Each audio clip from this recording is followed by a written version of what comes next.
श्री महाप्रज्ञ गुरवे नमः। ओम श्री महाप्रज्ञ गुरवे नमः। ओम श्री महाप्रज्ञ गुरवे नमः। ओम श्री महाप्रज्ञ गुरवे नमः। ओम श्री महाप्रज्ञ गुरवे नमः। राजा प्रदेशी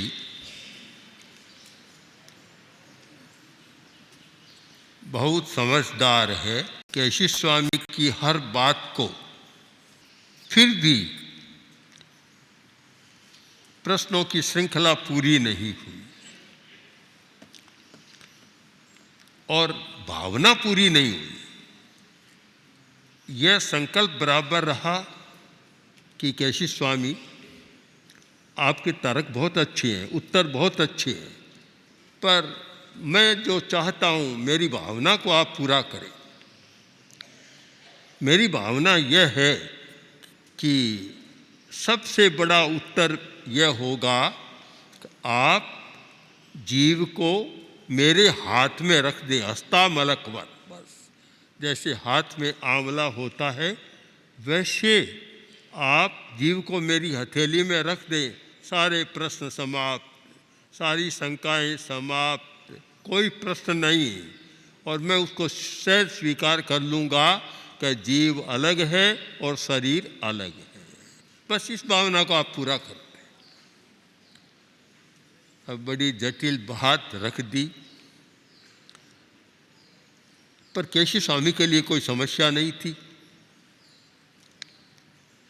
जो समस्या को पकड़ना जानता है सहजता से पकड़ लेता है और ठीक समस्या पर ध्यान नहीं जाता तो बहुत देर से बात समझ में आती है।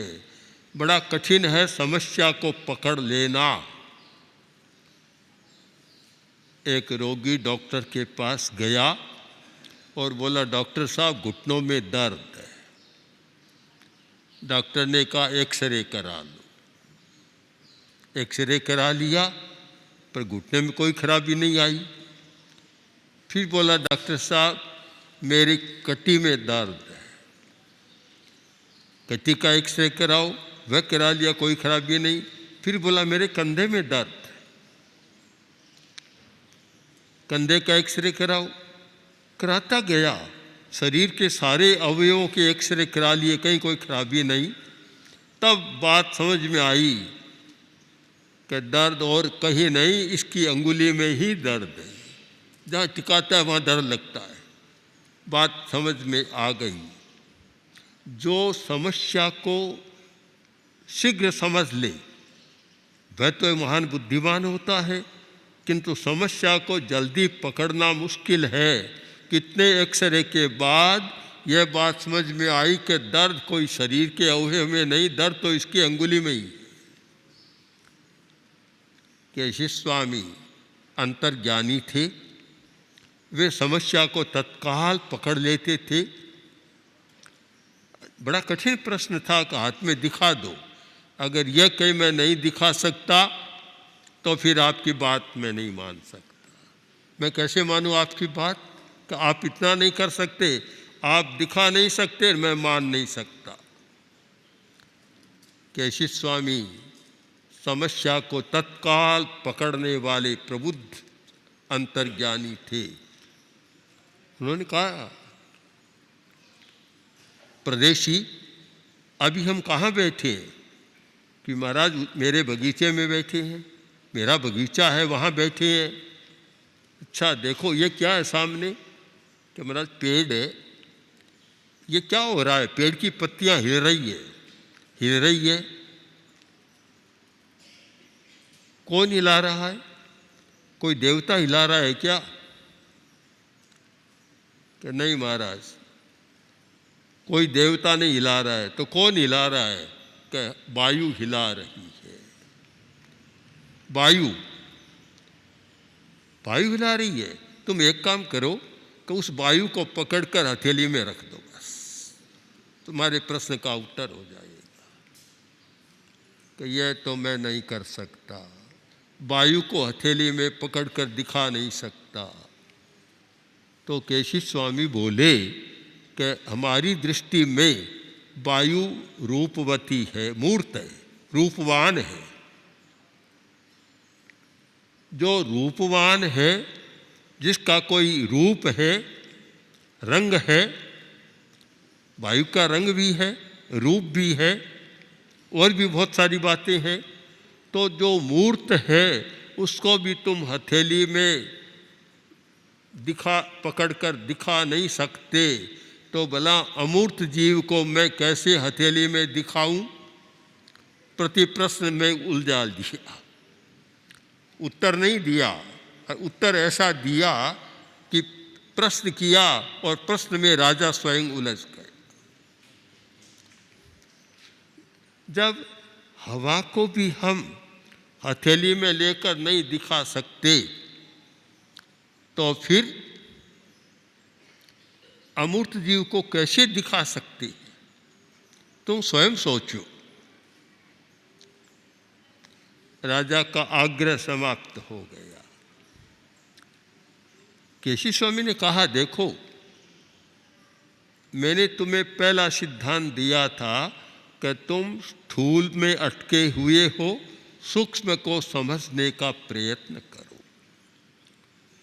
अब दूसरा सिद्धांत यह दे रहा हूं कि हमारे विश्व में दो प्रकार के पदार्थ होते हैं, एक मूर्त और एक अमूर्त। दर्शन का बड़ा विषय है मूर्त और अमूर्त, और इसमें जैन दर्शन ने बहुत काम किया है कि पदार्थ अमूर्त भी होते हैं।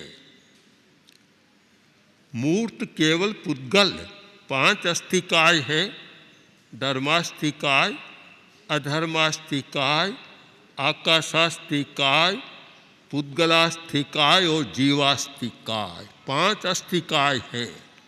और ये सारी दुनिया, सारा विश्व इन 5 अस्थिकायों का ही विस्तार है।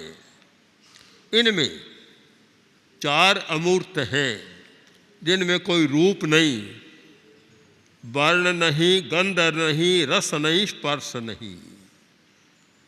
यह सब भौतिक जगत की बातें हैं, भौतिक जगत की, पौद्गलिक जगत की बातें हैं।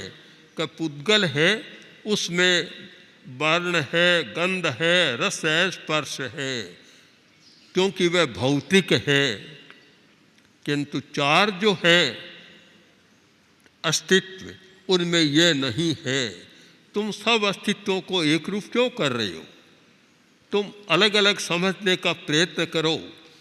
एक अमूर्त तत्व है और एक मूर्तिमान तत्व है, आकार वाला तत्व है, जिसका कोई आकार है। जीव का कोई आकार नहीं है। बड़ा गहन विषय है कि बिना आकार का तत्व है, आकार नहीं है कोई, किसी का कोई आकार नहीं है। आकार केवल पुद्गल का, भौतिक वस्तु का होता है। अब तुम चिंतन करो और इन दोनों सिद्धांतों पर विचार करो, एक सूक्ष्म जगत, एक स्थूल जगत। सूक्ष्म जगत के अपने नियम और स्थूल जगत के अपने नियम, दोनों के नियम अलग अलग होते हैं। नियमों को समझने का प्रयत्न करो, बड़ा कठिन होता है। आदमी ठीक नहीं पकड़ता बात को, तो कहने वाला कुछ भी कहे और समझने वाला कुछ भी समझ जाता है। बड़ी कठिनाई होती है। कहने वाले के हार्द को समझे। शिक्षक इतिहास पढ़ा रहा है, विद्यार्थी पढ़ रहा है, उसने भारत के मध्ययुगीन इतिहास को पढ़ाते पढ़ाते और आसन्न इतिहास को पढ़ाते पढ़ाते कहा कि झांसी की महारानी इतनी जबरदस्त थी कि जीवन भर अंग्रेजों से लोहा लेती रही। एक विद्यार्थी खड़ा हुआ और बोला कि सर आप ये समझाए, क्या अंग्रेज यहाँ लोहे का व्यापार करते थे? तो जीवन भर लोहा लेती रही। वह स्वामी जी का पद याद आता है, कहे किसु ने समझे किसु, और आँख रो ओखद पूठे किसु। कहने वाला कुछ कहता है, समझने वाला कुछ पकड़ता है। आँख रो ओखद पूठे किसु। भिक्षु स्वामी ने बहुत सुंदर समझाया इस विपर्य को कि कोई आँख का रोगी था और डॉक्टर के पास गया, बोला डॉक्टर साहब आँख पे बहुत दर्द है। डॉक्टर ने दवा लिख दी और कहा देखो इसको घिसकर और आँख में लगा लेना, एक बार जलेगी, जलन होगी, थोड़ी देर सहन कर लेना, फिर ठीक हो जाएगा, ठंडी हो जाएगी। ले आया, घिसना शुरू किया और याद आ गई वैद्य की बात। सोचा कि आँख में जलन होगी, ये जलन तो मैं सह नहीं सकता, तो उस दवा को पीठ पर लगाना शुरू कर दिया। संयोग बस वैद्य वहाँ पहुँच गया, देखा कि वह आँख की दवा पीठ पर लगा रहा है। तो वैद्य ने कहा रे ये क्या कर रहा है, क्या कर रहा है? दवा आँख के लिए दी थी। तो वैद्य आपने कहा था कि आँख में जलन लगेगी, मैं जलन को सहन नहीं करता इसलिए पीठ पर लगा रहा। भिक्षु स्वामी ने लिखा कि कुछ लोग ऐसे विचित्र होते हैं, विपर्य, इसको कहते हैं विपर्य। कुछ कहा जाता है और कुछ समझ लेते हैं। आँख हरी ओखद पूठे घिसे, तो समझना बड़ा मुश्किल है कि क्या कहना चाहता है। हम ठीक समझने का प्रयत्न करें कि जीव मूल अमूर्त है, अमूर्त, और केवल पुद्गल ही मूर्त होता है। हमें जितना विश्व दिखाई दे रहा है, मकान दिखाई दे रहा है, पौद्गलिक पुद्गल है। पंडाल दिखाई दे रहा है, पुद्गल है। और तो क्या, शरीर दिखाई दे रहा है, यह भी पुद्गल है। जो भी दिखाई दे रहा है सब पुद्गल। कानों में सुनाई दे रहा है, वह भी पुद्गल। गंध आ रही है, वह भी पुद्गल। स्वाद आ रहा है, वह भी पुद्गल। और स्पर्श हो रहा है, वह भी पुद्गल। एक प्रकार से देखें तो सारा जगत पुद्गलमय लग रहा है। और इसीलिए मैं बहुत बार चिंतन करता हूँ, सोचता हूँ, कहता भी हूँ कि इस पौद्गलिक जगत में जीव को, आत्मा को मानने आश्चर्य, न मानने में कोई आश्चर्य नहीं, क्योंकि पुद्गलमय तो है ही सारा। तो हर आदमी को दिख रहा सारा पुद्गलमय है।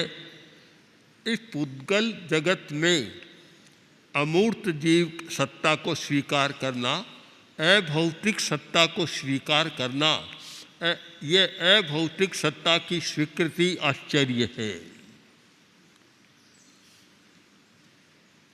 मरने के बाद जन्म होता है, हमें दिखाई नहीं देता।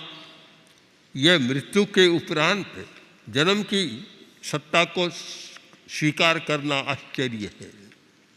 आश्चर्य की बात तो यह, न मानने में कोई आश्चर्य नहीं।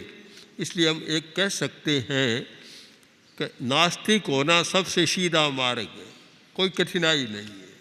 ज़्यादा सिद्ध करने की जरूरत ही नहीं है, सामने दिख रहा है सारा। आस्तिक होना, अमूर्त तत्व को स्वीकार करना बहुत कठिन बात है, बहुत श्रम साध्य और बहुत अध्ययन और चिंतन मनन के बाद स्वीकार करने की बात है। किंतु राजा प्रदेशी वह विपरीत मति वाला नहीं था। उसकी दृष्टि ठीक थी और जिज्ञासा भी थी, आग्रह भी था, साथ में जिज्ञासा भी थी और ग्रहण भी कर रहा था। अब कोई उत्तर नहीं रहा, हाथ में दिखाओ की बात समाप्त हो गई। तो बोला महाराज मेरे प्रश्न अभी समाप्त नहीं हुए, प्रश्न आगे से आगे चल रहे हैं। मेरा एक प्रश्न और है। केशी स्वामी ने कहा, बोलो क्या है? आप कहते हैं कि शरीर अलग है और जीव अलग है, तो आप मुझे बताइए कि एक तो कुंथू है और एक है हाथी या चींटी समझ लो। कुंथू बहुत सूक्ष्म होता है। बरसात में कुछ छोटे छोटे जीव होते हैं, कुंथू बोलते हैं। कुंथू या चींटी मान लो भले ही। एक तो चींटी है, कुंथू है, चींटी है, ये छोटे जीव हैं। और एक है हाथी। अगर जीव और शरीर एक है तो ये अंतर कैसे हुआ? जीव कैसे समा गया? कैसे जो जीव हाथी में समाया वह जीव चींटी में कैसे समा गया? और जो जीव चींटी में समाया वह हाथी में कैसे समा गया? जीव तो समान है। समान है तो समान ही शरीर होना चाहिए सबका। सबका एक समान शरीर। चींटी है तो सारी दुनिया में चींटियाँ ही होनी चाहिए। हाथी है तो सारी दुनिया में हाथी होने चाहिए। ये अंतर कैसे आ गया? मैं नहीं मान सकता। कैसे मानूं कि सब जीव समान हैं? जीव है, जीव समान है, ये मैं कैसे मानूं? प्रश्न जटिल है। हर आदमी आज भी इसका उत्तर नहीं दे सकता कि जीव, अगर हम माने कि सब जीव समान हैं, सब जीवों में असंख्य प्रदेश बराबर है, कोई भी जीव न छोटा न बड़ा, छोटा बड़ा नहीं है, सबके असंख्य प्रदेश। अब जब असंख्य प्रदेश सब में है, प्रदेश की दृष्टि से सब जीव समान है, तो फिर एक जीव तो चींटी मकोड़ा ऐसी छोटा जीव बन जाता है, और स्थावर जगत में जाए तो एक वनस्पति का जीव छोटा से छोटा बन जाता है, और एक जीव आदमी हाथी बड़े काय वाला बन जाता है, तो फिर वह असंख्य प्रदेश है, तो सब जीव समान होने चाहिए। फिर ये असमानता क्यों?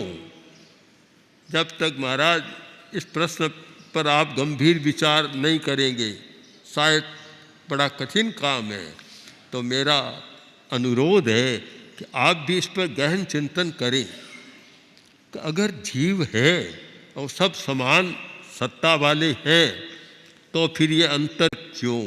कैसे अंतर आया? प्रश्न तो सरल नहीं है, और शायद बहुत सारे आत्मा को मानने वाले भी सहसा उत्तर नहीं दे सकते। किंतु केशव स्वामी तो विशिष्ट ज्ञानी थे, उनके सामने कोई जटिलता नहीं थी। जिस व्यक्ति का ज्ञान प्रत्यक्ष होता है और गहन अध्ययन चिंतन मनन होता है, उसके लिए जटिल प्रश्न भी सरल हो जाते, सीधे हो जाते। तो केशी स्वामी ने कहा, प्रदेशी तुम्हारा प्रश्न तो कड़ा है, पर मेरे लिए कोई खास बात नहीं है, और इसका भी मैं उत्तर देना चाहता हूँ। शांति से सुनना इसका उत्तर। अब बड़े धैर्य के साथ तुम मन को एकाग्र करो, और मन को एकाग्र करो और एकाग्रता से समझने का प्रयत्न करो, तो इस प्रश्न का मैं बहुत विस्तार से तुम्हें उत्तर दे दूंगा। अब केशी स्वामी क्या उत्तर देते हैं, इस पर भी हम फिर विचार करेंगे। ओम आर। हम सिद्ध योगी आचार्य श्री महाप्रज्ञ से प्रेक्षा ध्यान का एक प्रयोग करें। आपको एक प्रयोग कराया जा रहे हैं श्वास प्रेक्षा का।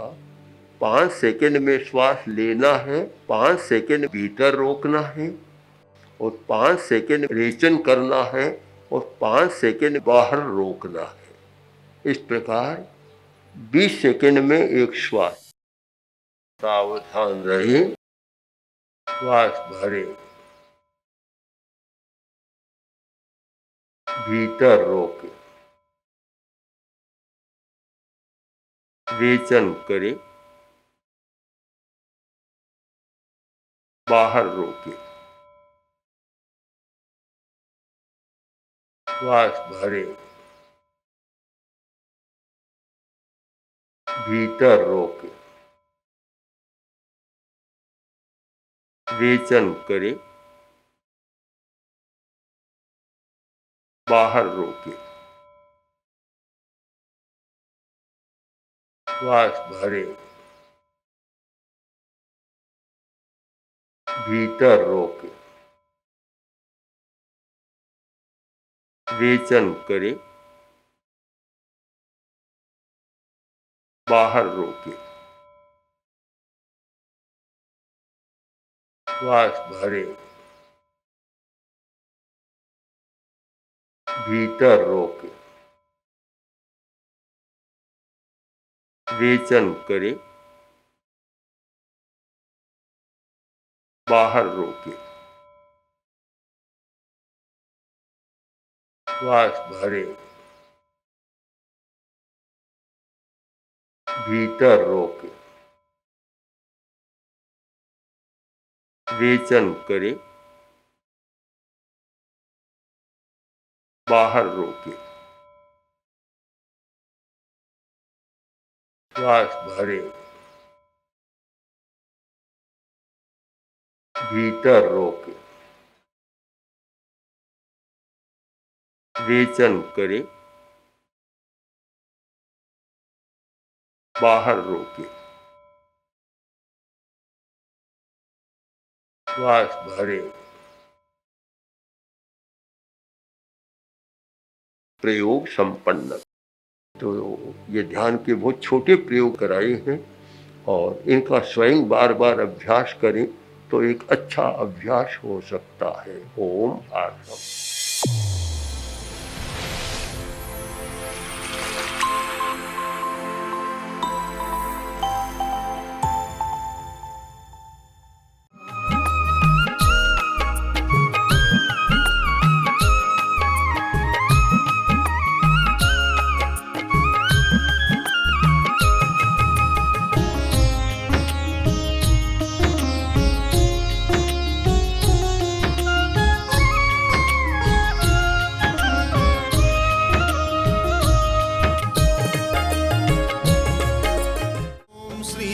महाप्रज्ञ गुरु